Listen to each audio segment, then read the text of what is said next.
My girlfriend talks in her sleep. Last night, she confessed her plans to murder me. We had been together for 4 months, and this was the first time I had slept in the same bed as her. I shouldn't be thinking about proposing yet. I know that. I'm just barely able to control myself any longer. I feel as though I'm losing power over the decisions I make, but after what happened last night, I don't think I have any other choice but to leave her. When our relationship had started, there was one big issue that I saw as a red flag in her. We'd never actually spent a night together. No matter how late she was, once either of us showed signs of being tired, she'd get up and leave. She wouldn't leave awkwardly or in anger, just a casual kiss, good night, a smile, and a call me soon. It was something I didn't really even notice the first few times she did it. But after almost 8 weeks of dating, it was becoming strange. I'd have to ask her about it. It took drinking almost an entire bottle of wine before I had the courage to do it. She looked almost defeated when I asked and lowered her eyes in embarrassment. I knew this talk would come eventually, she started.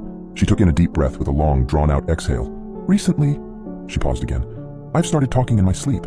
She shook her head in embarrassment. It's called somniloquy. I looked it up. I shrugged and laughed out loud. My demeanor seemed to say, that's it? No, Stephen. Listen, she said. She wasn't laughing. It's bad. It's completely out of control. It's not just random words or gibberish. No, it's horrible. I say horrible, disgusting things. She was starting to raise her voice, breath heavy, and tear up. I approached her and held her. I told her it couldn't be that bad. I told her to spend the night. I told her she was probably exaggerating. I was wrong. That night she stayed at my house, but she warned me of something before falling asleep. Whatever you do, don't wake me up. It makes me really scared and disoriented if that happens, and don't respond to me. Just ignore it. I nodded and agreed.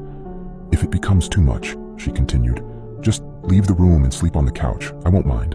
I told her I wouldn't leave to the couch. I'd stay beside her in the bed, but I was wrong. I couldn't even last one night. We both fell asleep without incident. I don't know how many hours passed, but I woke up in the dark with the sensation that someone was watching me. And then I remembered, she was with me. She was actually spending the night. I smiled, but then I noticed the shadowy outline of her sitting up on the bed. She was looking down at me, staring. It creeped me out. I'll admit it. Her posture was entirely different. It was as though it wasn't even her at all. Then she spoke. It wasn't her voice that I heard. It was much lower and gravelly, like something out of a horror movie. I'll chew the skin from your bones, she said. I froze. At first, I just kept looking at her. This was not at all what I expected. I thought it would be more like the way Tourette's is often portrayed. Just random swearing and shouting. I honestly thought to myself, what will I do if she attacks me right now? What if she really does try to chew the skin from my bones? But then she just lied down and went back to sleep. I was creeped out. I tried to lie back down and ignore her, but struggled. I couldn't even close my eyes without thinking maybe she's sitting up again and staring at me. And then one time I rolled over to look at her, and she was. Her face was pressed right towards mine. Her breath was foul and rotted, something that was most certainly not normal for her. She spoke again in the same voice as before. If you don't move to the couch, you'll be dead by morning. That did it for me. I sat up in a moment and headed for the living room. She made some sort of wheezing sound as I left. I think it was supposed to be laughter. I was lying on the couch, but I wasn't going to be able to fall back to sleep. I was far too shaken.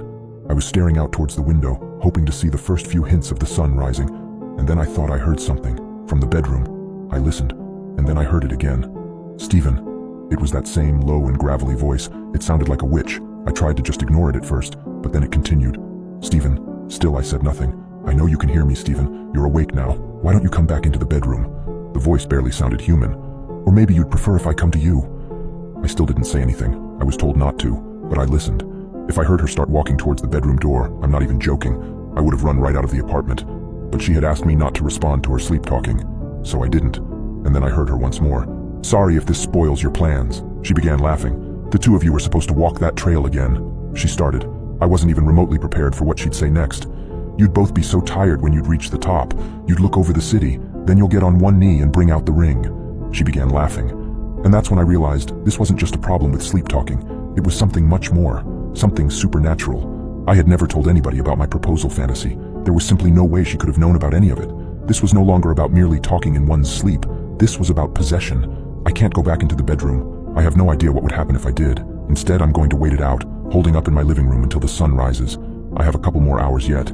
I can hear her laughing occasionally in the bedroom. It's still not her voice. Still that same low-pitched cackle. But as I sit on my couch writing this out, here's what scares me the most. Maybe my infatuation and utter obsession with her wasn't normal. I said before that I felt like I was losing control of myself. More so, I believe, than the typical falling in love story. No, I fear that the infatuation I felt was the entity slowly taking control of me, of it controlling my thoughts, fears, ambitions, and anxieties.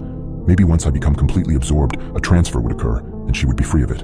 I know I should leave, that I should open the front door, get in my car, and drive away from here. But I can't. I can't leave her.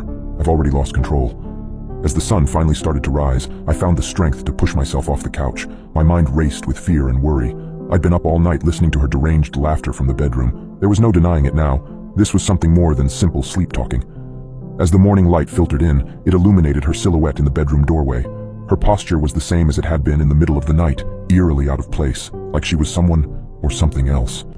My heart pounded in my chest as she approached me slowly, the gravelly voice that had kept me awake all night now eerily silent. "Stephen," she finally said, her voice back to normal. She looked at me with confusion and concern. "You look like you've seen a ghost." I stammered, tried to explain what had happened, but the words stuck in my throat. Her confusion turned into a look of fear, but it wasn't just fear, it was recognition. "Stephen," she whispered, taking a step back. Her eyes were filled with terror, but not at me. She was staring at something behind me. I felt a cold shiver run down my spine.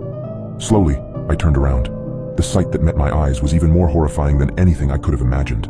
It was my reflection in the window, but it wasn't just me I was seeing. Behind my reflection, another figure overlapped, shadowy and ethereal. Its eyes glowed with a menacing red, a smile of pure malice etched on its face. Its hand reached out from the reflection, resting on my shoulder in the real world. I spun around, but there was nothing there. The room was empty except for the two of us, but when I looked back at my girlfriend, I saw real fear in her eyes, and then she spoke, in that gravelly, horrifying voice. "So you've finally seen it, Stephen, the thing that's been pulling your strings." And with that, the entity in my reflection started to laugh, its bone-chilling cackle echoing around the room. It was the last sound I heard before everything went black. As my consciousness slipped away, I realized the terrifying truth. I was not the observer, but the host. The entity hadn't been possessing my girlfriend. It had been in me all along, and my obsessive love for her was not mine, but the entity's trap. I'm infatuated with myself. Utterly infatuated.